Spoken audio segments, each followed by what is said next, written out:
I didn't know I got disconnected. I'll go. It's okay. I just wanted to finish this one little thing. All you need to do is just mute your mic and we'll hear what Katya has to say. If I killed, you guys can too.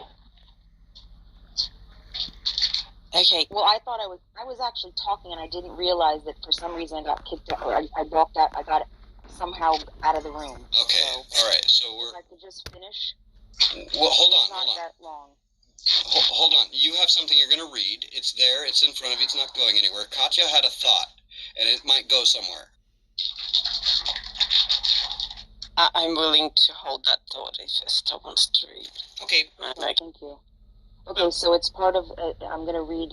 It's part of the week that we of 9/11. It was a part the week that we read the Torah, which is always a different part of the Torah.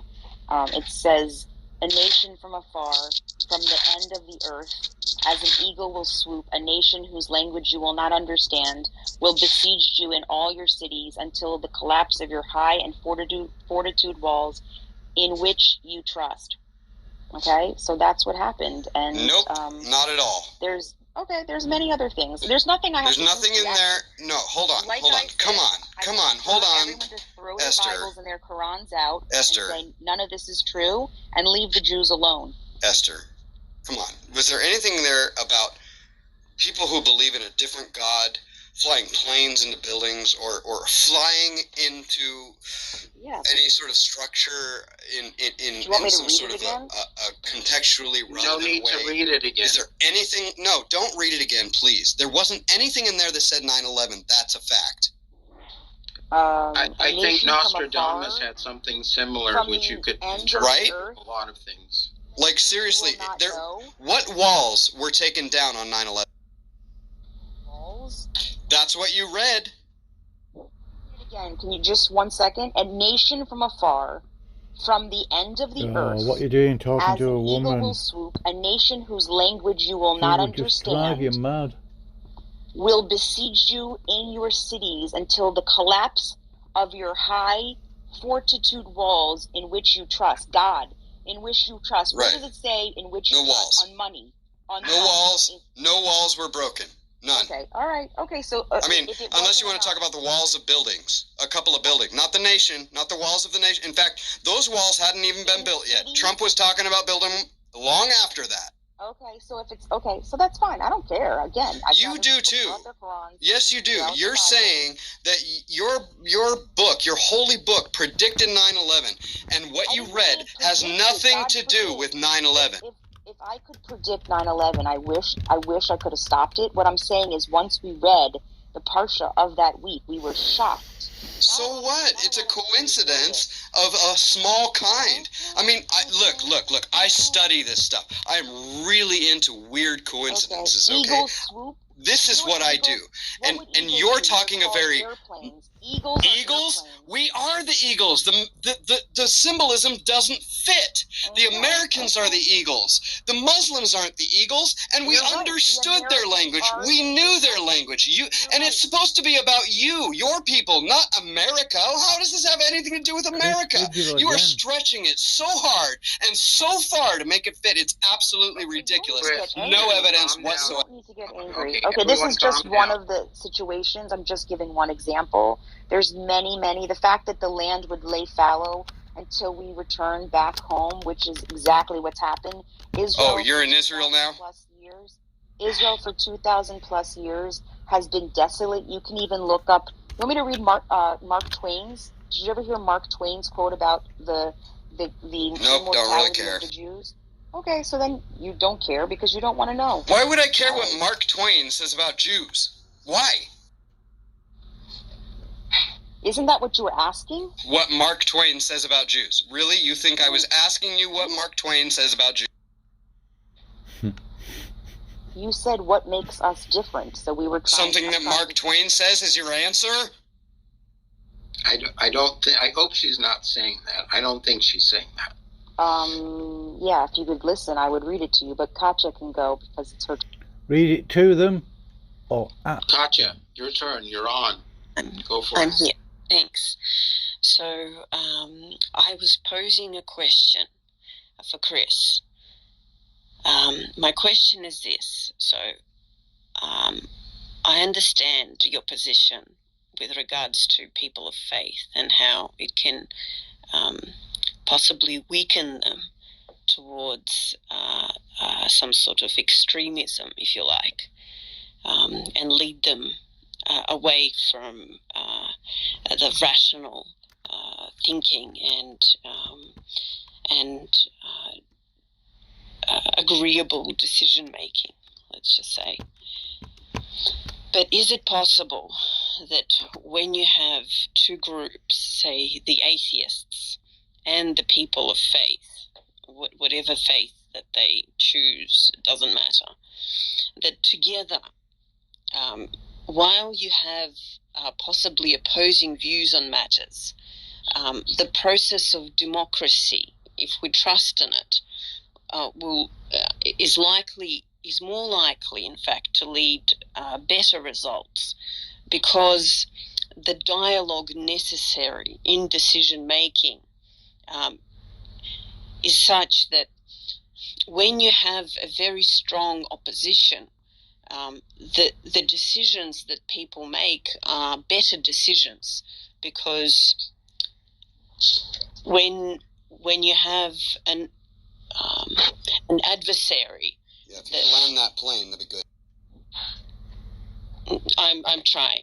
When you have a worthy adversary, you're actually very disrespectful, and I don't know why you think this whole group of people here are here to prove to you, not anyone else, but just you. I don't think that. Stuff. No, but you're acting very arrogant, and it's not. It's not really relevant to the subject. You can let her speak. So basically, is it possible that people of faith carry a simple value that basically is the opposing view to the atheists, and in this way they balance the absolute rationality that is in itself quite extreme, and so allows for the world to be a better place by its existence? Yeah, you lost me. If anyone else could steelman that, I'd appreciate it. Okay, also, the fact is, as Einstein said, there's no energy lost nor is it gained. And if you think about it, it's like you have to be a theist in order to have like the best possible worldview. If you're an atheist, there is nothing can't create something, so there had to have been something. Mick, whatever that something is, even if it's science. How do you hold on? How do you know that nothing can't create something? How do you know that? It's physically impossible. How do you know that? I'm not asking you to repeat it. Here we go again. What is nothing? Something has to create something else. You can't Why? have nothing to create. How something. do you know Ask that? Scientist. What scientist? Who's saying that?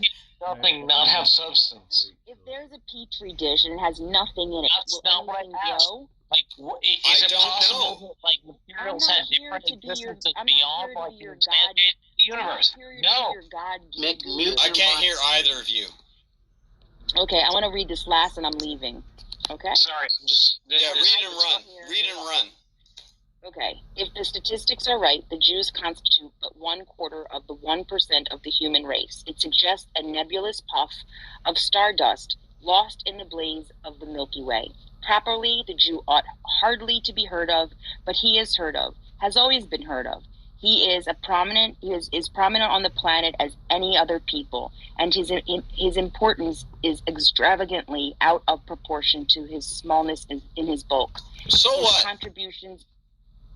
His contributions to the world's list of great names in literature, science, art, music, finance, medicine, and abstruse learning are also very out of proportion to its weakness of his numbers. He has made a marvelous flight in this world in all ages, and has done it with his hands tied behind him. He could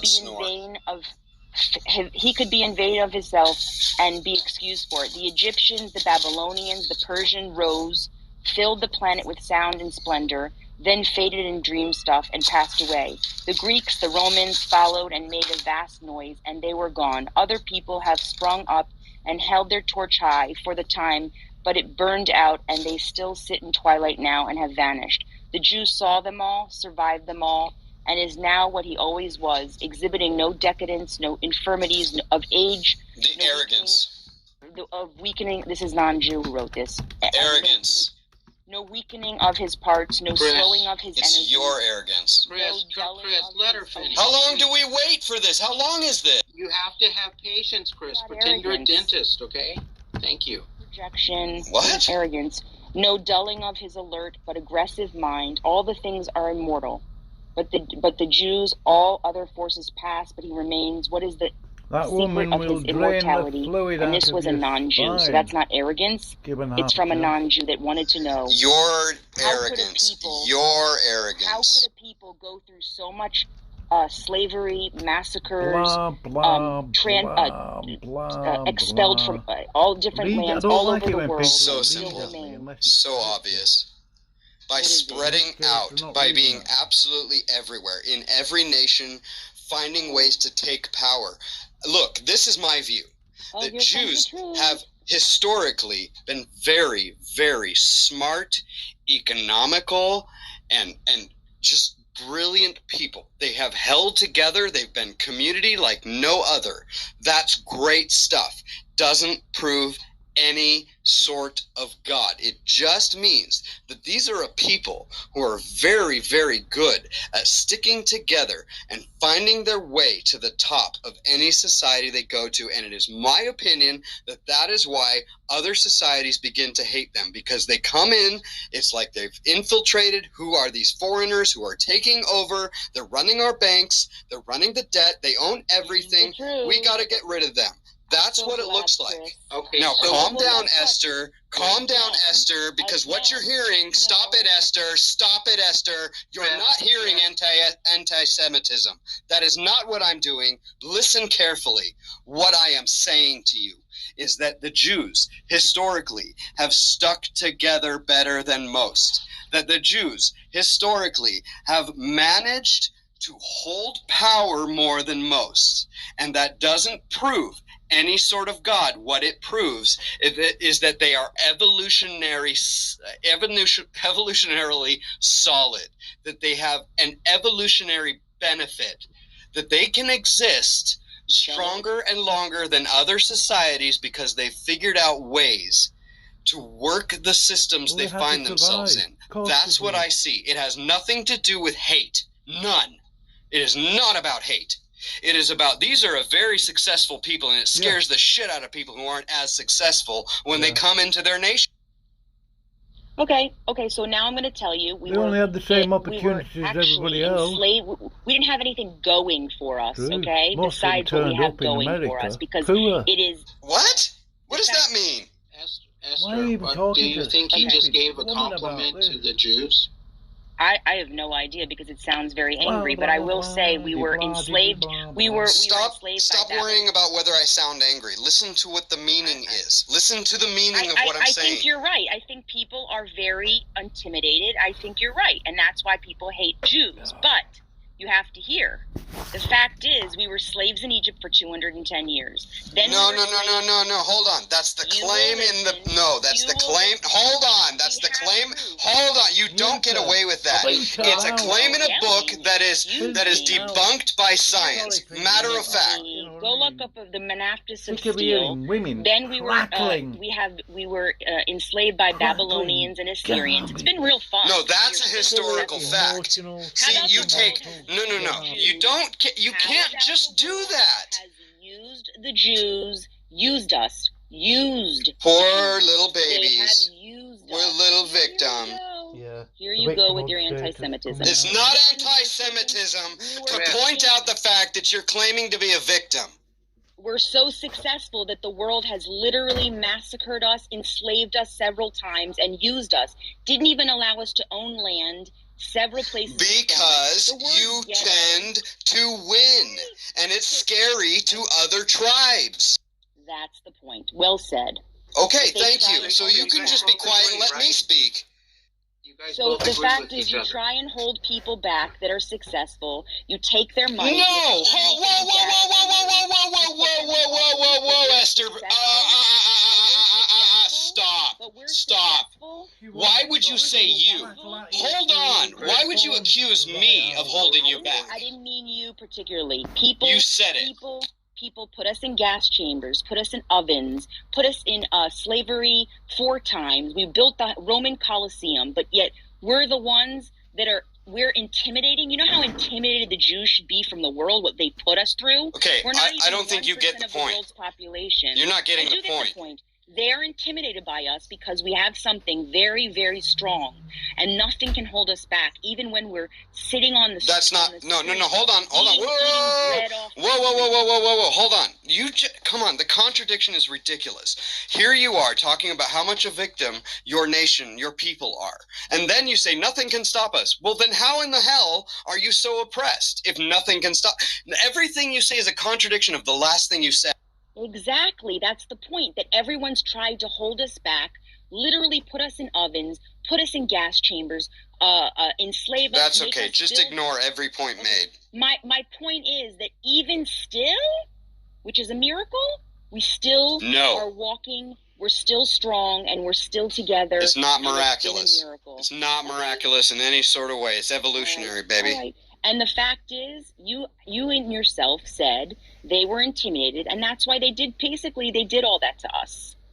Okay, so, look. Right? Is that not the reason? Why were we enslaved 4 times? Hold on. Why were we enslaved 4 times? Can you land your plane, please? Why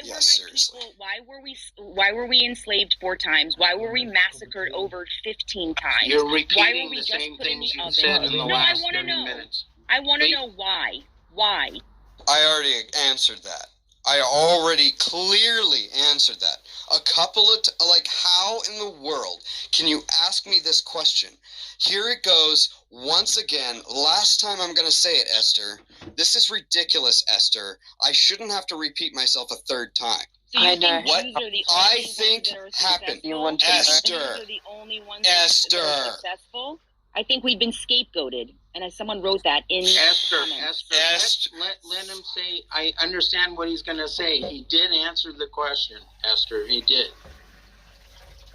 Chris also asked why. Chris, I know why. Would you like to know why? Yeah, okay. If somebody doesn't get the point, let's just move on. Clearly the point was made. Esther didn't get it. Go ahead. Esther didn't. There's no point. Okay, Esther didn't get it because to a woman who, let's say, to any woman, typically, when the tone sounds angry, it sounds like blah, blah, blah.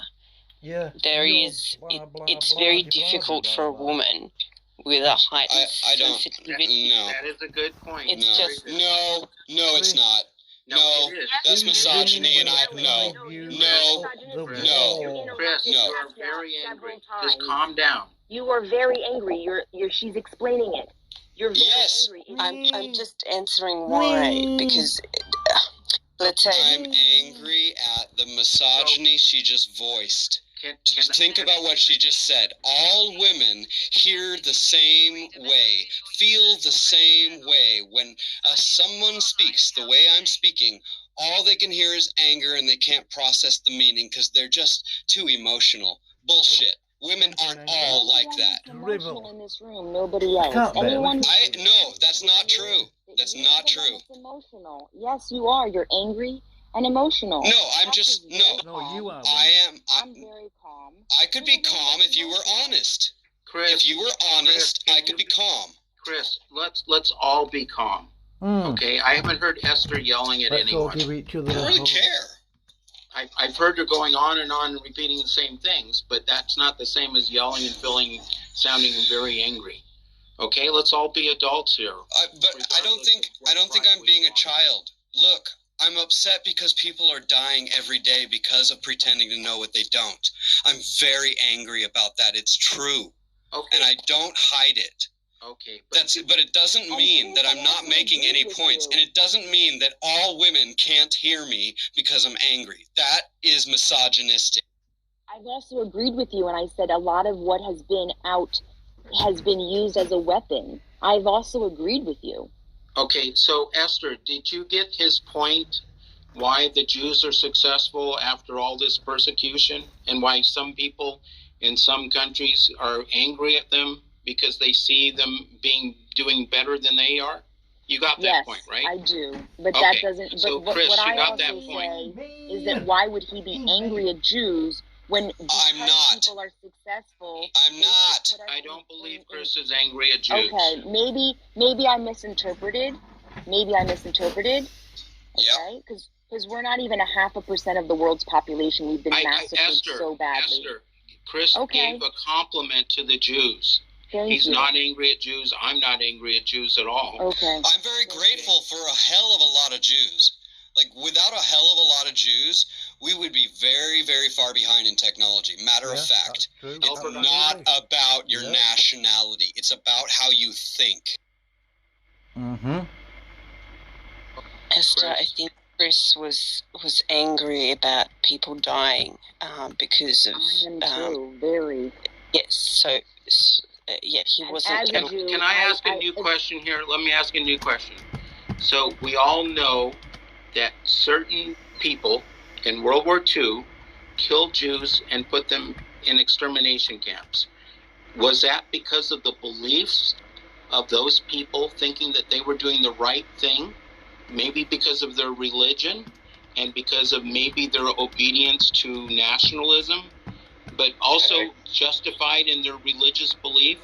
I think that's what Chris is worried about. Okay? Yes, Dominic, go ahead, please. Everyone else, please mute your mic and don't interrupt Dominic. As an atheist, I definitely see religions in conflict constantly, and it's been that way going back probably, hang on 1 second. And it's been that way for, eons, ever since people have been migrating and sharing these ideas. And, I think even during the First Crusade, the Teutonic Knights out of the Germanic states waged some kind of genocide on the Jewish settlements around it. The way I've seen it, anyway, play out in a sense, in Europe, you have, the Catholic Church, which has been dominant and money-hungry, and been that way by default since, day one of its establishment. And I've seen so many tactics in the United States as well to aimlessly scapegoat social ills upon the Jewish people, or any people for that matter. It doesn't need to just be one group, but regardless of that, I think that was one of the driving factors in the World War II era, was coming out of the economic hardships of World War I, in Germany, of course, resorting to that age-old tactic of scapegoating. And regardless of everything we're saying about, they're just thrifty people and people are intimidated by them, that's all just, social analytical. And, we can say that about any kind of, group, in a sense. I noticed a lot of migrants coming to America are they feel they have to be well-studied, in a sense, a lot of the time, if they can be, and it varies. That's what I'm trying to say, I guess, that it varies. And, I understand how, what you're saying, Chris, about the world being intimidated by, a ingenious group of people. But I don't think that's the ingenious quality of humanity isn't limited to one group. We all have that. I think a lot of it's merely scapegoating, and I think a lot of it's merely scapegoating, essentially. Thank you so much, Dominic. You're saying I'm scapegoating? I'm not saying you're scapegoating. No, not at all. Hang on. No, Chris, not at all. I agree with Dominic 100%. I'm saying that Esther, seriously, this isn't all about you. No, it's not. And it's my opinion on the matter. It's my opinion. I wasn't saying that you were scapegoating. I'm saying that has been the tactic used, and we see it in the United States, where we're like, oh, these migrants are coming to take our jobs. It's a tactic that is employed often to a minority group. Yes. That's true. Okay, I understand. Does Ricky or Bakri want to say something? Ricky's before me, so... Go ahead fast, it's fine. I'll go with... That's okay though. I was gonna say that if I did end up coming back in late, so I may have been a bit late to some of the party. But essentially, I think if we're talking about the cause of anti-Semitism, it's going to be cumulative. It's not going to just be one approach to looking at how different groups have looked at Jewish people, so much as different elements. Even the fact that just because there is a degree of othering in Judaism, and then us being seen as the other, and what that can entail, and the accusations that has entailed, because it's not always been about things like success. It's sometimes been about, they're practicing, evil magic and stuff like that, has come into the conversation of anti-Semitism amongst other things. So I think there's a degree of otherness. There's just lots of things that will contribute to it, but certainly, absolutely, the success can be one of those reasons, unequivocally. And if we're talking about, but it is all around people using it as a sort of scapegoating tactic, looking for the small population that they can target in order to cause that kind of harm, and in order to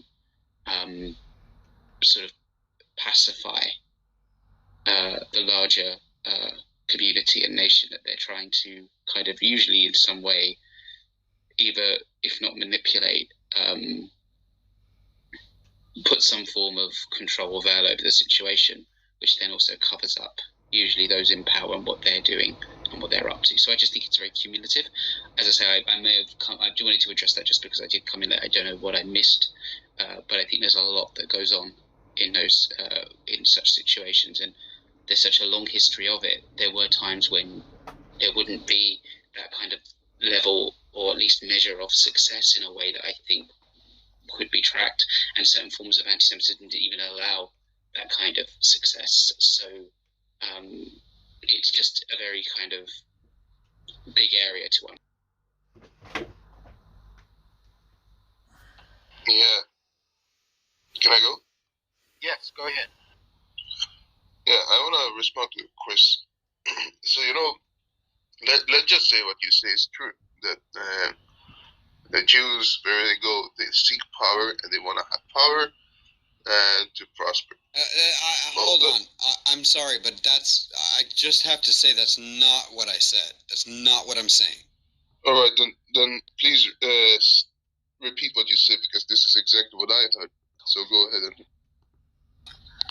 Okay, it's never all. There's always exceptions. There's plenty, millions, I'm sure, of Jews who have nothing to do with taking over any sort of system in the world. They're poor people. They're just regular people, maybe middle-class people. Okay, I'm not saying all Jews. That's all I want to disagree with, is just saying all. There's no such thing ever. But Sorry, what I heard was that you do feel like the Jews in power do favor other Jews. Is that correct? Well, what do you expect them to do? Truth. Chris? Not every time, of course, but yeah, generally, why wouldn't you? Wow. I think we lost him. No, he'll be back. He's had to reset several times to come back into the room. I did not hear him say that. I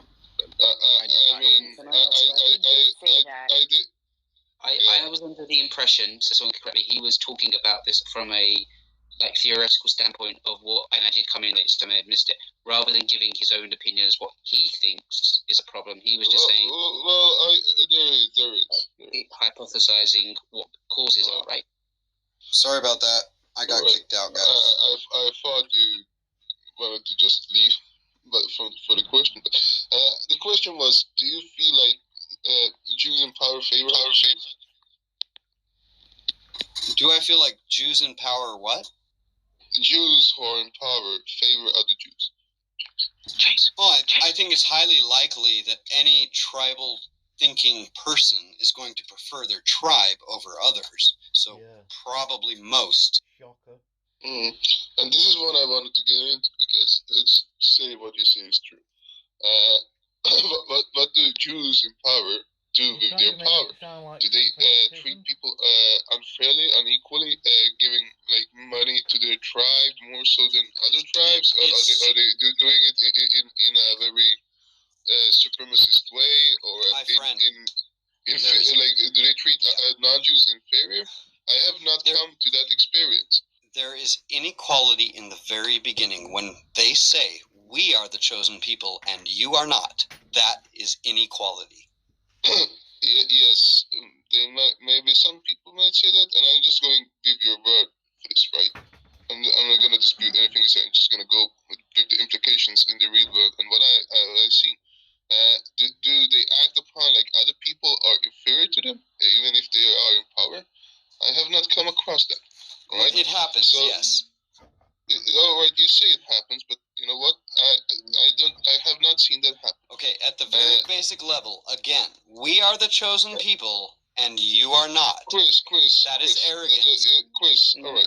I'm sorry. So the ones. Wait. The ones who has, hold on, Ricky. The ones in power for a long time has been white people, and they have like very document. Hold on, it's different. Let me explain the difference. There's a difference you're not acknowledging. Please, Chris. You know what's funny? You said it's not all about. Hold on. They have. I'm still speaking. I'm still speaking, Esther. I'm still speaking. They have been very unfair to anybody who's not white. They have given money to only whites, making sure that anybody who is disputing the white power. I wish they would include me. I am white. Why don't they recognize me? Why don't I get that privilege? We come to the I wish they include me. Trust me. Trust me on this one. Jews feel the same way when they look upon Jewish politicians and say, well, you know, this Jewish politician doesn't care about me. Yeah, right. So now we're going back to the same thing here, right? So now that you feel singled out and have to defend yourself for being white and saying, well, this has nothing to do with me. When you talk about Jews like that, it's exactly this. It's triggered the same feeling. Do you understand that? No, and shame on you. Absolute shame on you. Chris, shame on you. Let me talk. Let me talk. You said your piece and I waited. Now let me talk.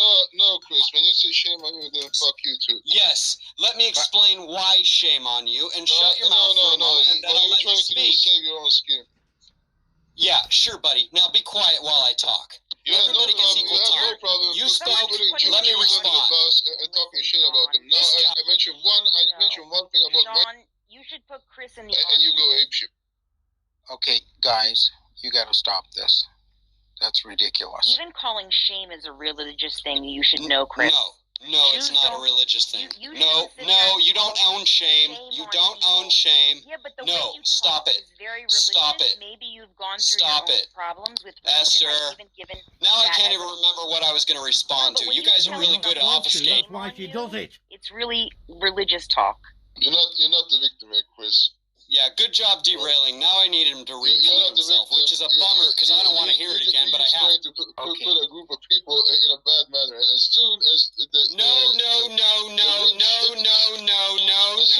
Shame on you. No. I said one sentence about white people, and you go apeshit.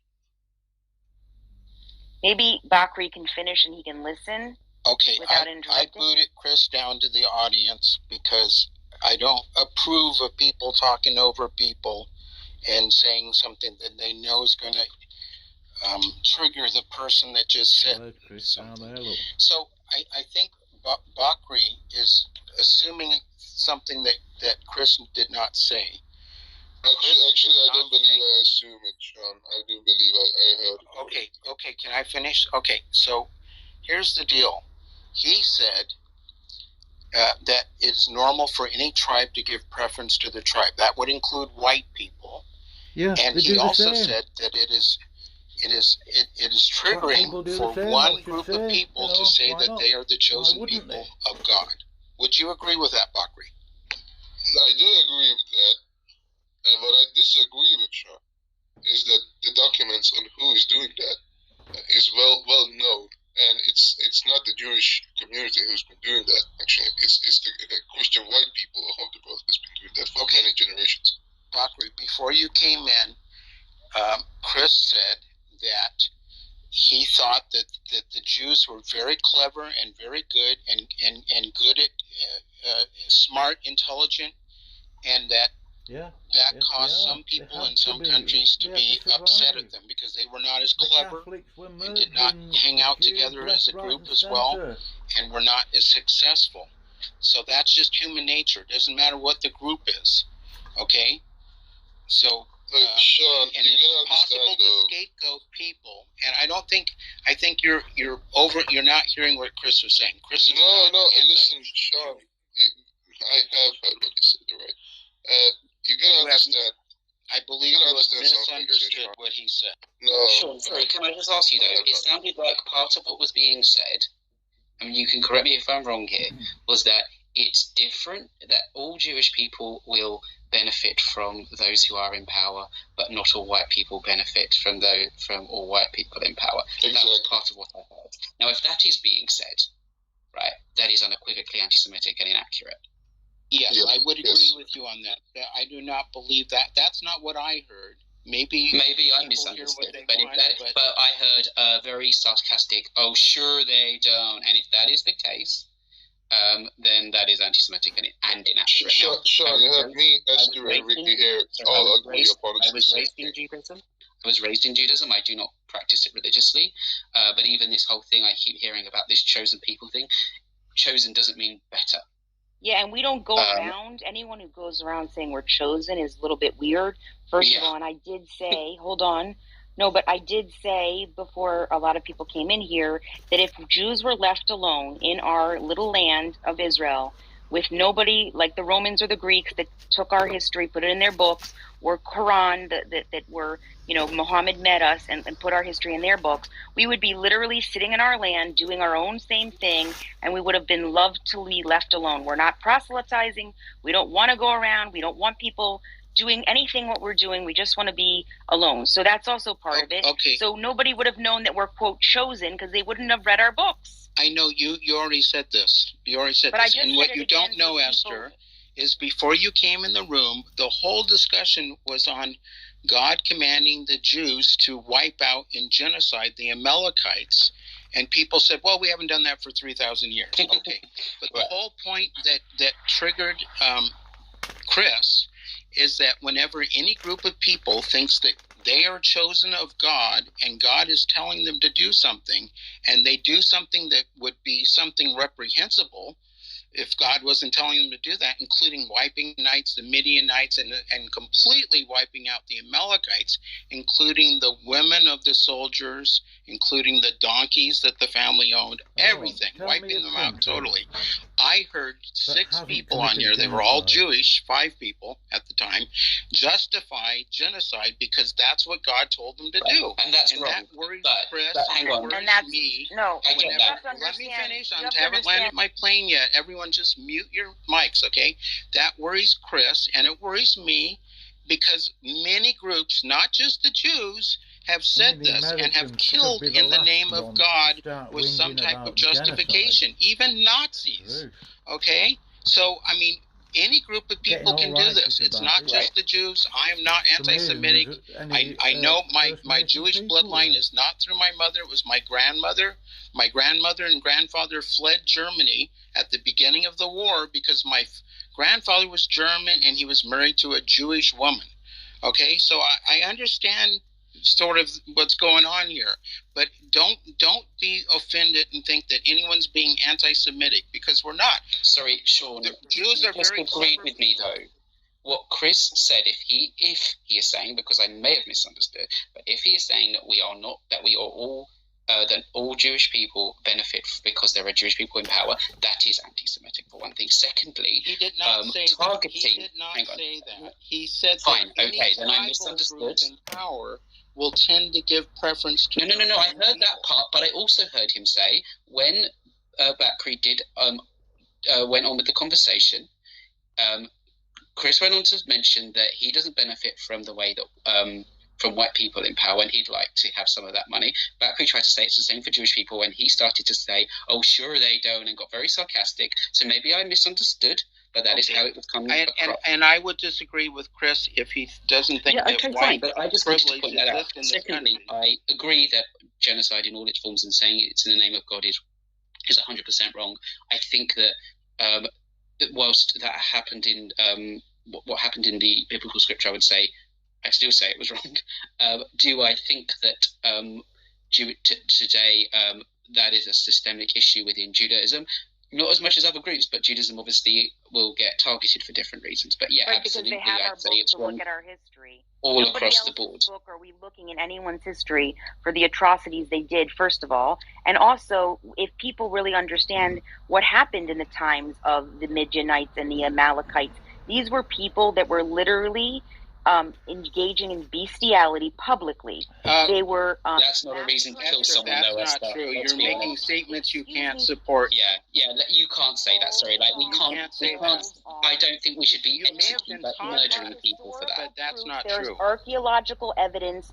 These were people who. Yes. Even in the Bible, that wasn't the reason that God told them to be wiped out. Ricky, are you Torah? Do you know the Torah, Ricky? I know the Torah and actually studied this in my degree and further on. Okay. But the thing is, but also, let's be blunt. If someone is having sex with an animal, you don't murder them for it. That's not the only reason why. You didn't let me finish. They were also, they were massacred. They were sacrificing their babies to this. Are you talking about Molech? Are you talking about Molech or Canaanites or Midianites or the Amalekites? Okay, slow down. A lot of these groups all believed in these idols, and they did the same things. That's why there were lots of different groups in this land that sacrificed their babies. They engaged in bestiality. They engaged in they what else? Now it sounds like you've been taught to demonize the people. And they would have massacred us. So it's okay to kill a race of people. Is that what you're saying? Sean, can I just ask, because I cut out? A race of people. It's the fact is, if we weren't going to destroy them, they would have destroyed us, first of all. This was also 4,000 years ago, second of all. And third of all, who else's books are we looking at who survived today without being critical of people who can look at our history, and now everyone can point their fingers at Jews and say, 4,000 years ago, you guys were filthy bastards because you dealt with people who were engaging in bestiality, sacrificing their babies to this god called Baal Peor and all this other stuff, and now people can look at our history and then have another reason. But Esther, there's difference between history and theology. You gotta understand that. But it was part of the history, and there's archaeological proofs. They have found. So if it's a part of history, do you actually condone the killing of a mass genocide? Is that what you're saying? Because God ordered you to do so? I'm just saying, no, it's not about God. Take God out of it. It was about God. That's why they killed the Amalekites. I'm asking you to take God out of it. If you saw people who were massacring their own, dealing with bestiality. You're justifying. No. Yes, you are. Yes, you are. This is like Trump saying we can't have immigrants because they're all rapists and murderers. Oh my God! Isn't this interesting? These are people that were going to destroy us if we didn't destroy them. They were absolute. If anyone's dealing in the stuff that they were dealing with, they were about to destroy us. Regardless of God. Esther, did God tell you guys to go into the Canaanite land and take it over? No, but you're bringing God into this. I'm bringing history. Don't bring God into this. I'm bringing history. God is in history of the Jewish people. Forget, I haven't brought up God once. It's so interesting how everybody else is bringing up God, but the Jew here. I'm not bringing up God. I'm talking about if people are engaging in bestiality, killing each other, killing their babies. No. You're going to tell me these people aren't dangerous? You can take them as neighbors, and I'll say who ordered the killing of the Amalekites? It doesn't matter if someone believes in God or doesn't. It was God. It was God. But you're bringing up God. Can I answer, please? Because, Sean, what you are missing here, and the other guys in the room, is what is the main message of killing the Midianites and Amaleks? Because if you read the Tanakh, you have to admit that you feel that it was written yesterday, because the Tanakh is very up to date. So what is the main message that we can read in all this we have to see barbaric acts of God. What is the main mission? The main mission is that God took possession to his holy nation. And if you mess up with the Jewish people, that is the result. Even we see today in Israel, when Israel strikes back or fought back or fight back, no, let me finish. Then I am sorry, I didn't mute myself yet. Yes, so we can see the story of the Midianites till today. If you mess up with Israel, if you mess up with the Jewish people, then you have a big problem. So therefore, we won 5 wars against 5 enemies, against the Muslim community worldwide till today. This is the main message. Don't mess up with the Jews. Okay. Let's not get into Zionism or the Palestinian. It is not about Zionism. It is not about Zionism. It is what it is. But please don't mix it up now with Zionism. Don't open another topic.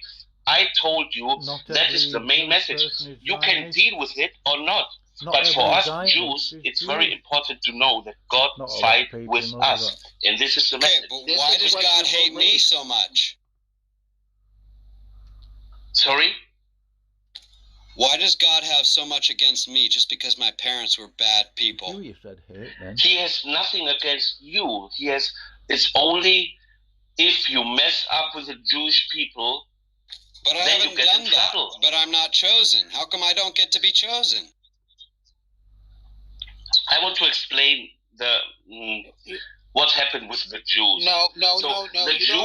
You don't need to explain. We all know Jewish history. Chris even knows Jewish history. Chris asked so you want to be chosen he does not get to be chosen. Now that we have Can I answer? Would you like to be chosen Esther, to go it's through not your all turn the to talk. we've been through? Esther, you've said that like 10 times. We've heard all these terrible things that have happened to the Jewish people. We all know history. We agree with you. But seriously, Chris asked the question, why doesn't he get to be the chosen people? So I want to explain. So the Jews, yes, indeed, for us Jews, we are people chosen by God to be close to Him. What is that? Wait. Why are you saying? Can I finish?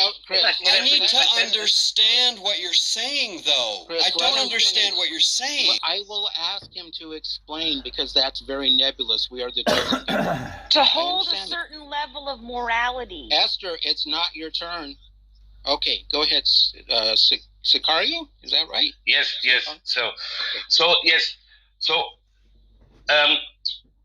We will bring the holiness to all the nations of the world. This is a very responsible role. Oh, proselytize. However, one minute. However, this does not mean that Jews are better than others. It all depends on how much the Jews cope with their task. It's very, very simple. You have to understand, because it's very, it's complicated to not talk about the situation of the role of God in this whole complex. We have to understand why God on the Mount Sinai came down to the Jewish people. Why he came down? Because he wants something from the Jewish people that obviously nobody outside this Jewish bubble can give him. That's very, very easy. Evidence, please. The evidence is of course in the Tanakh. So you can of course doubt it, but in this revelation, over 3 million people were witnesses. So now you can tell me that I need current witnesses. Sorry. Hey, Sean, just to clarify. So the current. 1 second. To me, this is my personal point of view. We have the Ark of the Covenant. It disappears. Really? We don't know. We where have it is, and it disappeared. Which is it? It disappeared, or you have it? Can I finish? So there was an Ark of the Covenant, and we lost and we lost this ark. My personal point of view is stolen. Don't say we lost it. Yes, it was stolen. Hold on. Let's go by the Bible if we're talking about the ark. The Bible. Hold on. Chris, you're interrupting him. Can you please? But you're absolutely ridiculously denying what the Bible, the Torah, actually says about the freaking box. The box just stops being mentioned. It just disappears. Nobody talks about it anymore. The Bible does not say it was stolen. Hold on. There was a Babylonian, Assyrian. They destroyed our first temple. That has nothing to do with the Ark of the Covenant. But it doesn't mean it wasn't. It's well, gone. You're making up things now with no evidence. Okay, but Sean, here's the issue I'm having. One question is, why did God choose Israel? And then another question is, prove that God chose. Those are two different things. If you're asking them, why does the Bible say God chose Israel? We gave the explanation. Now, determining whether that's a historically thing that happened, the answer is because it started with Abraham. He made a covenant with Abraham because he thought he was righteous. Why? Because of his righteousness. He felt he was righteous. What was righteous? What was it? Oh my God. Chris, here's the thing. Chris, I mean, it's simple. It's real simple. But the thing is, it's an actual answer. God was like, okay, this guy is worshiping me only, unlike his father Terah, who was making these other. Listen. But see, Sean, look what you're doing. We're talking about the narrative in the Bible, not whether it's historical. So Sean, you're fusing two different things. Right now, I'm telling you what the narrative in the Bible explains. What you're asking me, well, show me in archaeology. That's two different things. That's why this conversation goes in circles. So are we talking about historically identifying Abraham, or are we talking about the biblical narrative? Those are two different things, Sean. Hold on. Are you saying that you don't need your Torah or your Bible to match up with actual scientific history? No, according to this conversation, there's two different conversations. Talking about what happened in the story of Peter Pan is different from proving Peter Pan was real. If you're asking me what happens in the story of Genesis and why God chose Abraham, I'll explain it using that narrative. But if you're asking, but I have explained it. I have explained it according to the text. This is so frustrating. According to the text. Okay, because there's two people talking over me. Keeps on interrupting. Right, yeah, okay. Okay, and Chris is really loud too, Sean. I don't hear you telling him to be quiet. So listen. Yeah, Chris, please be quiet. Please stop interrupting Alvin. Let's not pretend Sean, that. Chris, please. Okay, so Sean, according to the text, whether you believe it or not, he chose Abraham because he was righteous in comparison to everybody else, according to the story. Now, listen. Hold on, but goodness, but Sean, why is my answer to you about why not acceptable when that's what the story says why? Because you haven't answered the question. I asked Sean. Stop. Because Chris, about an hour ago, asked for the proof of this righteousness, and he specifically gave examples in the Bible. Oh my God. Alvin, shut up. Okay, Sean. No, Alvin, shut up. Let Sean finish what he was saying. What the hell is wrong with you? He's talking about the proof of the righteousness. According to the character. You didn't let him finish. What, Sean, were you done? Dude, if I was moderator, I'd put Chris in the audience. Okay. Why? Okay, I'm so not Sean, the one interrupting Sean. Listen, so Sean, this is what I'm saying. According to the text, the character named Yahweh said, I am picking you, Abraham. Because of your righteousness, you worship me alone, and unlike your father Terah. That's what the story says. Now, you could accept the story and not believe it. That's fine. But according to how we read all stories like this. If the character says this is the reason, that's the reason. That's how we read stories. Okay, let me explain my question. You don't get my question. Let me explain. Please. I'll just shut up. I'll just sit here. So, Sean, you get what I'm... So, Sean, do you understand what I'm saying? Can I talk now? Can I talk, Alvin? You've said the same thing at least twice, maybe 3 times. I'm trying to Alvin, go ahead. Let me finish.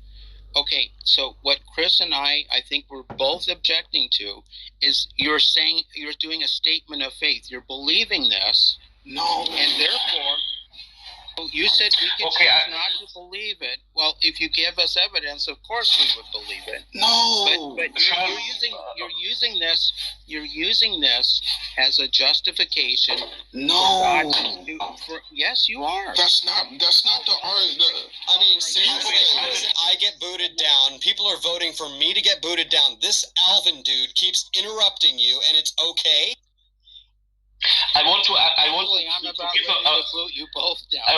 give a more detailed answer because Alvin, you are not right.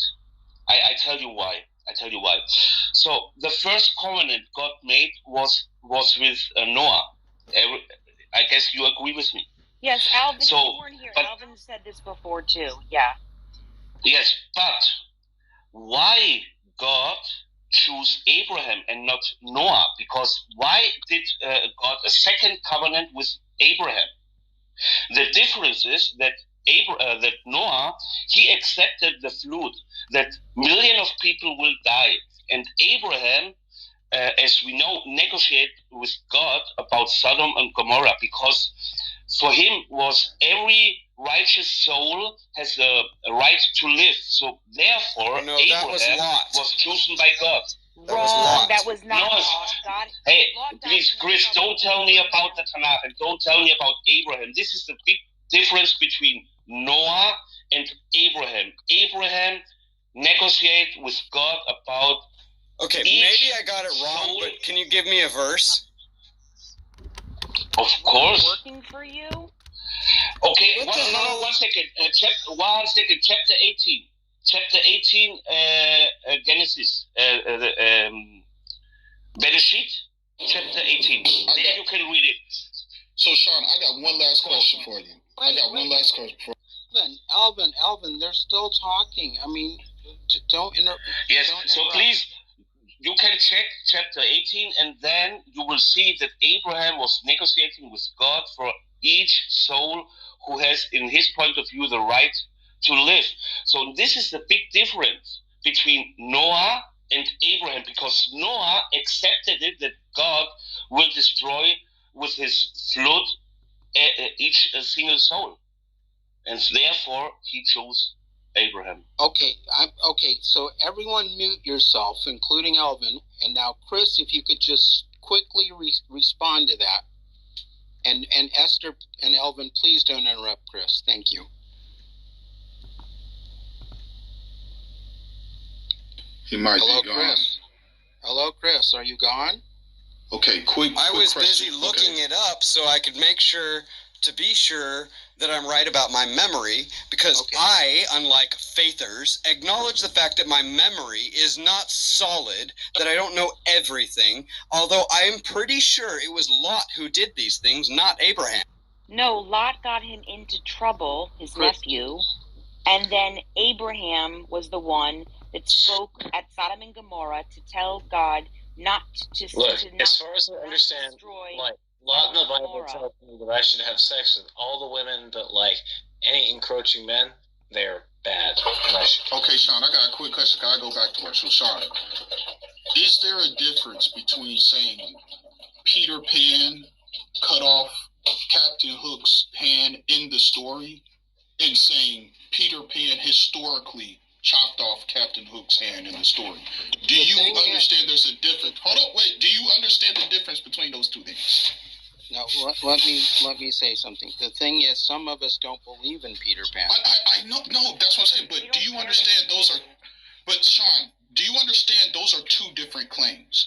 According to the story, Peter Pan cut off James Hook's hand, and saying historically that actually happened. You understand those are two different things, right? I understand that some people believe the story of Peter Pan happened. No, you're not answering my question. Calm down. And some of us maybe do not believe in this story, so you can be the world's But you're not, Sean. Now you're not answering my question. Is there a difference, yes or no, between saying this happened according to the story, and this actually happened. Are those two different things? Yes or no? Of course they are. They What's both your require point? faith, don't they? No. It's just one requires reading. No, if yeah, you read the story of Peter Pan, you can read and it says this in the story. Yeah. And then the other one is saying this actually happened. So Okay, Sean, I'm asking Sean, because Sean, I think this is where our confusion is coming. So Sean, do you understand those are two different claims? You have one claim saying that this is what it says in the story, and then you have another claim saying this is what actually happened. Do you understand those two different things, Sean? What is your point? In regard, Okay. Chris, be I was quiet, thinking of please. that, Okay. funnily enough. Do you understand those two different I things? understand the difference between those two. Yes. Okay, so what I'm telling you, as far as God choosing Abraham, is according to what happened in the story written. It's not, hold up, so, but it's not the same, but Sean, that's not the same as me saying I can historically demonstrate This that is that happened. ridiculous. So if I'm asked, why did God choose Abraham? I'm saying, according to the text that we can read, this is the reason the text says. And it's not enough. It's enough to say this is the reason the text says. It's not enough to say that it happened. No, it's not an actual I have two questions. One, did Abraham exist? And two, did the story, if he existed, did these stories actually happen? Of course. Yeah. Now that's another claim.